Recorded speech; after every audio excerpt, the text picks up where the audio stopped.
Isco holding firm at Real Madrid despite falling down pecking order. Isco is refusing to leave Real Madrid this January despite falling out of favor under Santiago Solari as he believes he can outlast his manager.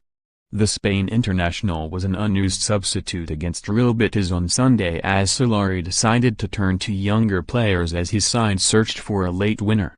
Dani Ceballos, 22, who eventually scored Real Madrid's winning goal in the 88th minute, Brahim Diaz, 19, and Cristo Gonzalez, 21, were all brought on ahead of Isco.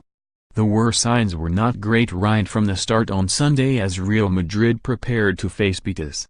Isco appeared to be warming up with his hands in his tracksuit bottom pockets. He was going through the motions with the other substitutes having been left out of the starting lineup once more despite Madrid's crippling injury list. Insult was to be added to injury in the second half when Solari made 3 more substitutions and none of them were Isco. The final change meant he now seemed to be below the last player to join the club, in the pecking order. The statistics suggest there will be no change in Solari's policy anytime soon.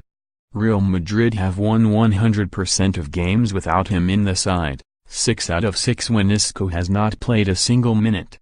In the matches that Isco has played in since Solari took over, it's just 7 wins from 11. What is just as striking as the Spain's international's slide from first choice to unused squad player is his refusal to contemplate moving in the January transfer window. Those close to the Malaga-born midfielder say that tactic is based on the theory that Solari will not last long, at most until the end of the season, leaving Isco with a clean slate under a new coach. There are 2 problems with that theory. There are no guarantees that the new coach will be any more open to building his team around Isco than Solari. The Argentine manager is hardly from the Diego Simeone, Jose Mourinho school of football. He was a flair player himself. If he cannot see eye to eye with the Real Madrid No. 21, then the new man might not disagree with him being overlooked. The second problem is that Solari is almost certainly acting with the approval of the Real Madrid board.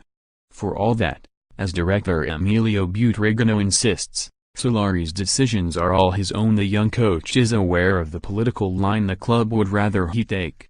He knows right now giving Brahim Diaz minutes fits with policy. Even if Solari goes, those at the top of the club are not going, so things might not change. Despite the lengthy show reel of superb moments of skill, Isco does not have a significant market for his signature in the Premier League. Pep Guardiola, Jurgen Klopp and Mauricio Pochettino demand an intensity from their flair players that is no Isco's forte.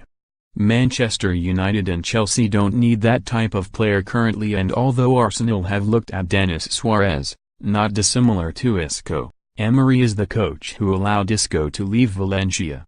Arsenal also know Suarez will be cheaper than the Madrid player. Italy might open more doors, but as yet there have been no inquiries despite him having now spent the best part of 3 months on the bench. It looks as if he will just have to try to hang on long enough for the next coach to arrive, with all the uncertainties that will bring. His last game for Spain saw him wear the captain's armband. That makes his story all the more unprecedented. For his country he remains one of the first names on the team sheet. For Solari he is the last man to turn to on the bench.